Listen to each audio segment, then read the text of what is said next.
بسم اللہ الرحمن الرحیم۔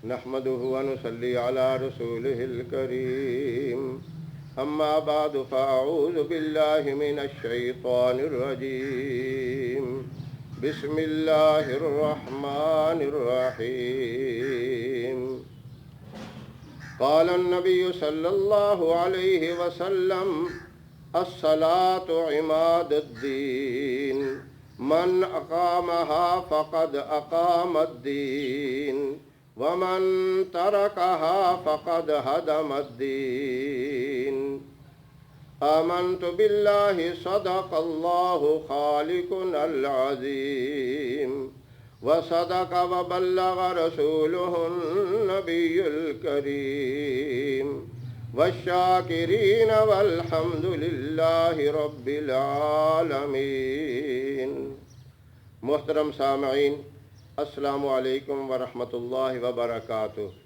میں قاری محمد الیاس آزاد ہزاروی شاذلی اپنے چینل سے آپ کے ساتھ مخاطب ہوں اور خوش آمدید کہتا ہوں۔ میں نے آپ صلی اللہ علیہ وسلم کی حدیث مبارکہ جو نماز کے متعلق ہے وہ پڑھی ہے۔ فرمایا الصلاۃ عماد الدین، نماز دین کا ستون ہے۔ من اقامہا فقد اقام الدین، جس نے نماز کو قائم کیا، نماز کو پابندی سے پڑھا، اس نے پورے دین کو قائم کر دیا۔ ومن ہدمہا فقد ہدم الدین، جس نے نماز کو چھوڑ دیا، اس نے پورے دین کو گرا دیا۔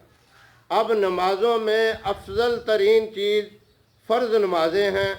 فرض نمازوں کے بعد افضل ترین اور نماز بتائی تہجد کی نماز ہے، اور اس کے بعد نوافل ہیں جو مختلف طریقے کے، اور ان نوافل میں ایک نفلی نماز جو عظیم قسم کا ایک تحفہ ہے، جسے آپ صلی اللہ علیہ وسلم نے اپنے چچا حضرت عباس رضی اللہ تعالیٰ عنہ کو تحفے کے طور عطا کیا، اور یہ تحفہ آپ کی قیامت تک آنے والی ساری امت کے لیے ہے۔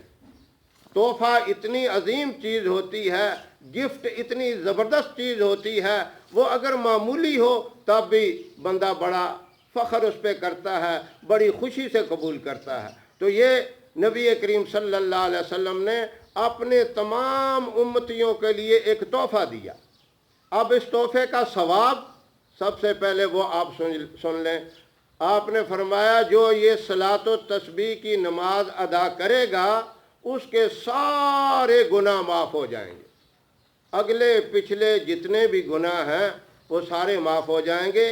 گناہ کبیرہ معاف نہیں ہوتے، لیکن ان کی معافی کے لیے اللہ اسے توفیق دے دیتے ہیں، دل میں ڈال دیتے ہیں۔ جب وہ توبہ کرتا ہے تو گناہ کبیرہ بھی معاف ہو جاتے ہیں۔ اب اس مبارک نماز کا طریقہ اچھی طرح سمجھ لیں، جو آپ صلی اللہ علیہ وسلم نے تحفہ عطا فرمایا، اور اپنے چچا سے یہ بھی کہا کہ اس نماز کو آپ روزانہ پڑھ لیا کریں۔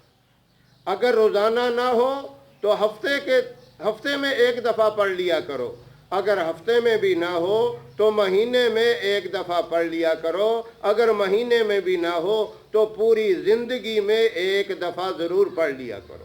یہ آپ رات کو روزانہ پڑھ لیا کریں۔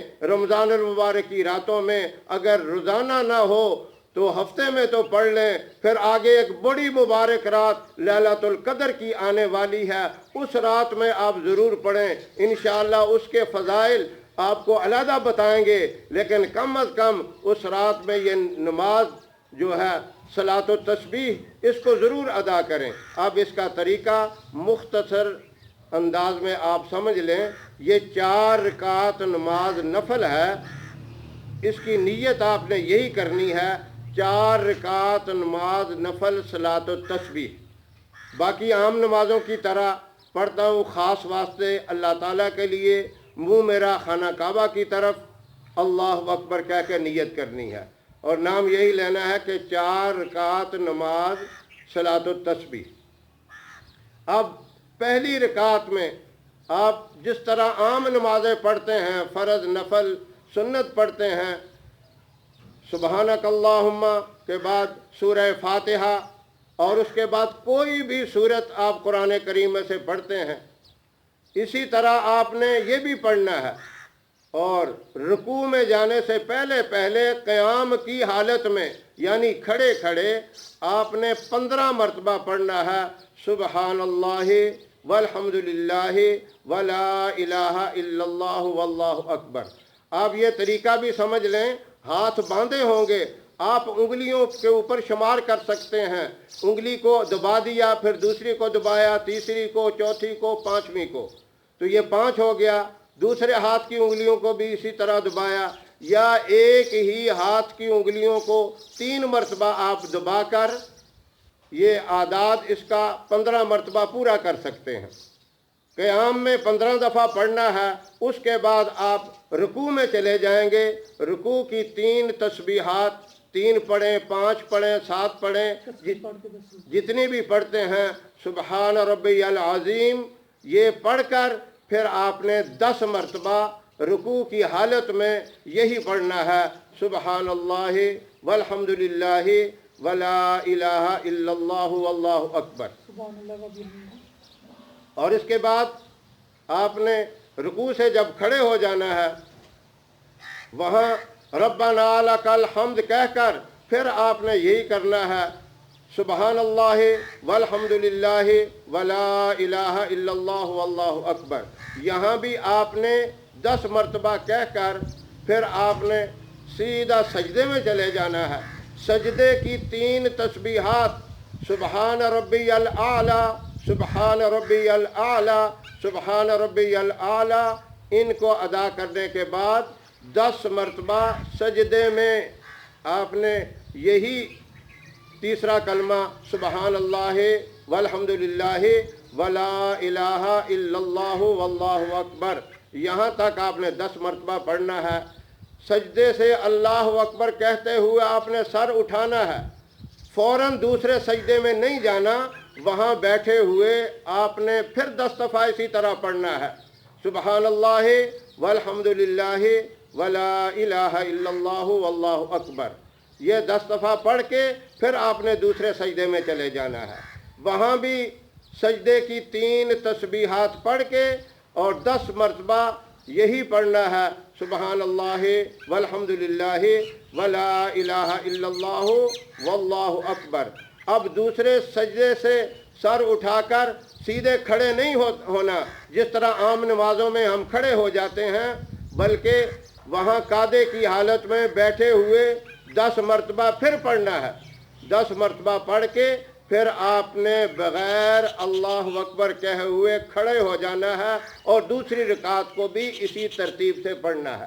یہ آپ کی ایک رکعت میں 75 بار یہ کلمہ ہو جائے گا، اور اسی طرح دوسری رکعت میں بھی آپ کا تیسرا کلمہ 75 مرتبہ ہو جائے گا، چاروں رکعتوں میں یہ 300 مرتبہ پڑھا جائے گا۔ اس نماز کے اختتام پہ آپ اللہ سے جو دعا مانگیں گے آپ کی دعا قبول ہوگی۔ سب سے بڑا یہ فائدہ ہے، اللہ کا قرب تمہیں نصیب ہو جائے گا۔ اللہ فرماتے ہیں میرا قرب چاہیے، واسجد واقترب، سجدے کثرت سے کرو، تمہیں میرا قرب نصیب ہو جائے گا۔ اللہ کا جب قرب ہو گیا، اللہ کی رضا جب ہو گئی، اس کی رحمت شامل حال ہو گئی، تو دعائیں تو معمولی چیز ہیں، وہ تو اللہ خود بخود عطا فرمائیں گے، اور جب آپ عاجزی سے مانگیں گے آپ کے دامن اللہ اپنی رحمت سے بھر دیں گے۔ اللہ رب العزت اس مبارک نماز کو پڑھنے کی مجھے بھی توفیق عطا فرمائیں اور آپ کو بھی توفیق عطا فرمائیں۔ آپ یہ بات بھی سمجھ لیں، اگر آپ کو صحیح طریقے سے سمجھ نہ آئی ہو، نماز کی کتابوں میں یہ تفصیل لکھی ہوتی ہے، چھوٹی چھوٹی جو نماز کی کتابیں ہیں اس میں بھی لکھی ہوتی ہے، آپ اس میں دیکھ کر اس کو پوری طریقے سے ذہن نشین کر سکتے ہیں۔ اللہ تمام سامعین کو عمل کی توفیق عطا فرمائے۔ ہماری ویڈیو آپ کو پسند آئے تو اسے لائک کریں، شیئر کریں اور ہمارے چینل کو بھی سبسکرائب ضرور کریں۔ اللہ آپ کا حامی و ناصر رہے۔ وآخر دعوانا ان الحمدللہ رب العالمین۔